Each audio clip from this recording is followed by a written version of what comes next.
Assalamualaikum warahmatullahi wabarakatuh.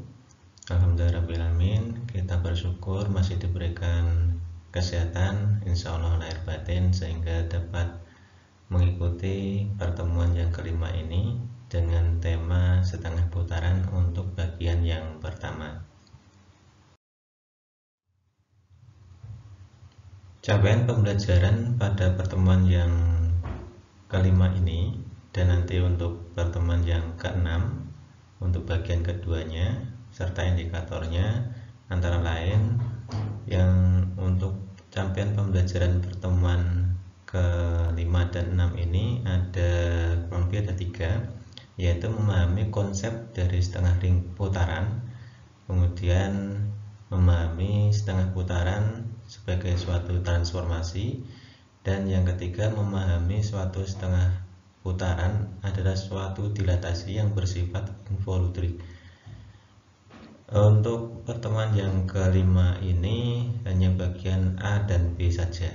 Jadi kita nanti akan membahas konsep setengah putaran dan setengah putaran sebagai suatu transformasi, sehingga indikatornya juga menyesuaikan.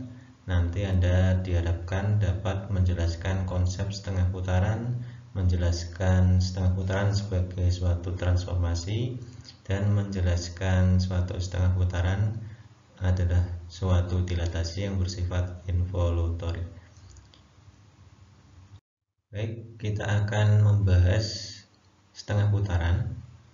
Yang pertama tentang definisi dari setengah putaran.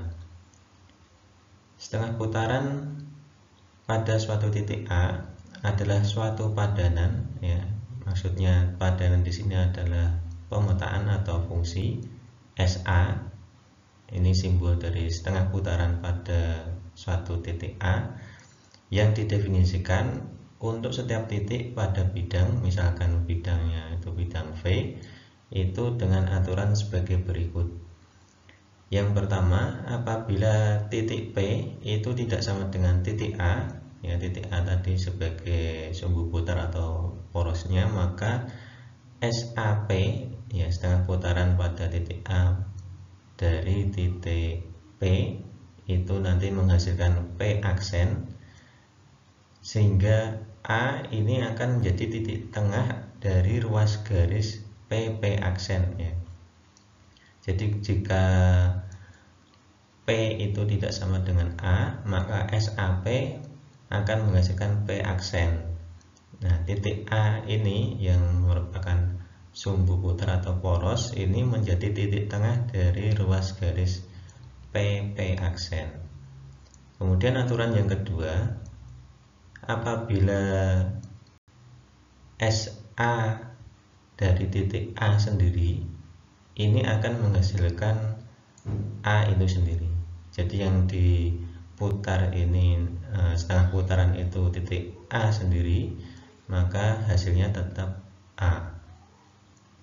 Nah, dari definisi ini kemudian diturunkan ada sifat atau teorema keempat, ini maksudnya bab keempat, yaitu setengah putaran adalah suatu transformasi, ya. Setengah putaran adalah suatu transformasi. Untuk mengetahuinya kita akan membuktikan sebagai berikut.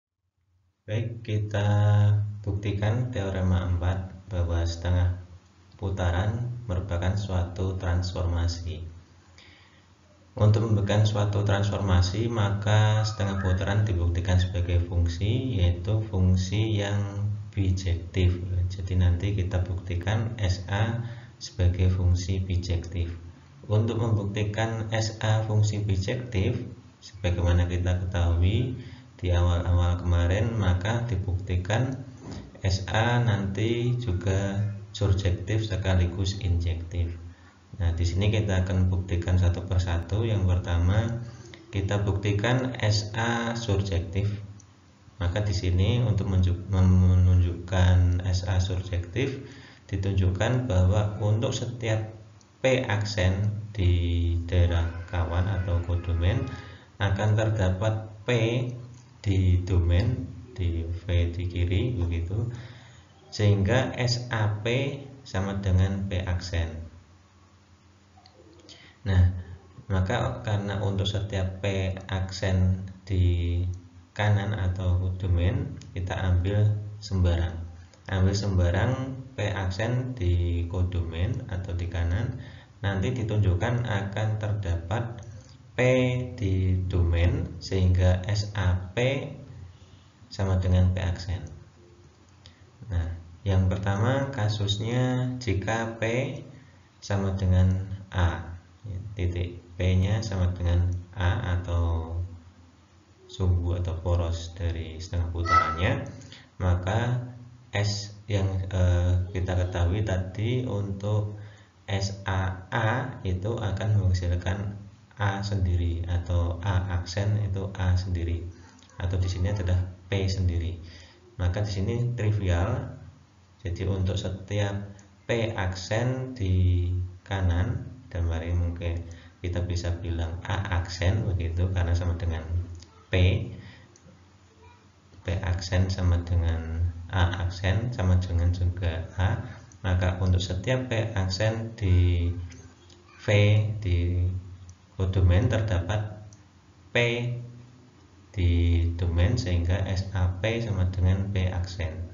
Kemudian kasus yang kedua, jika P ini tidak sama dengan titik A, maka titik A ini akan menjadi titik tengah dari ruas garis P aksen sebagaimana definisi tadi, sehingga SAP ini sama dengan P aksen. Sehingga di sini kalau tidak sama dengan A, maka akan ditemukan P ya, P dengan sifat A itu berada di tengah-tengah P dan P aksen ya. Maka di sini kalau kita ambil P aksen, maka nanti akan terdapat P juga, P yang dimana A nya nanti berada di tengah-tengahnya, sehingga sama kita menemukan kalau kita mengambil sembarang P di P aksen di kodomain akan terdapat P di domain sehingga SAP sama dengan P aksen, sehingga di sini terbukti bahwa SA itu surjektif. Kemudian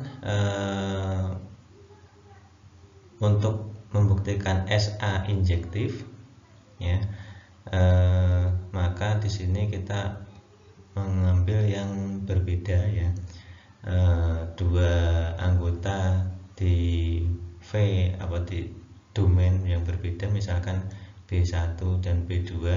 B1 B2 nya di domain di V, kita akan menunjukkan bahwa hasil pemetaannya dalam hal ini dengan setengah putaran pada titik A, SAB1 tidak sama juga dengan SAB2. Jadi kita mengambil yang berbeda, nanti hasilnya juga harus berbeda. Itu yang injektif. Kalau nanti mengambil yang sama, hasilnya nanti harus sama. Ini misalnya kita ambil yang berbeda. Di sini ada dua kasus, yaitu yang pertama, karena mengambil yang berbeda, kita kasus yang pertama misalkan salah satunya itu sama dengan A. Jadi di sini misalnya B2 nya yang sama dengan A, boleh nanti B1 nya sama dengan A, maka yang berbeda nanti B2. Karena sudah mengambil yang berbeda, maka tidak bisa keduanya sama dengan A begitu ya. Kemudian kita tunjukkan B1 tidak sama dengan B2, B2 nya sama dengan A. Akibatnya karena B1 tidak sama dengan A, maka sebagaimana definisi, maka SAB1 akan menghasilkan B1 aksen. Ini B1 aksen jelas tidak sama dengan A ya, karena A itu titik tengahnya B1 B aksen, B1 B1 aksen. A itu titik tengah B1 B1 aksen. Itu definisi jika B1 tidak sama dengan A. Kemudian yang Berikutnya, karena B2 sama dengan A, maka SAB2 sama dengan B2 aksen sama dengan B2 sendiri, yaitu sama dengan A. Jadi jelas di sini yang satunya sama dengan A, yang satunya tidak sama dengan A, sehingga dari 1 dan 2 diperoleh SAB1 tidak sama dengan SAB2. Jadi untuk kasus yang pertama, jika salah satunya sama atau bisa salah satunya yang berbeda, terbukti injektif. Selanjutnya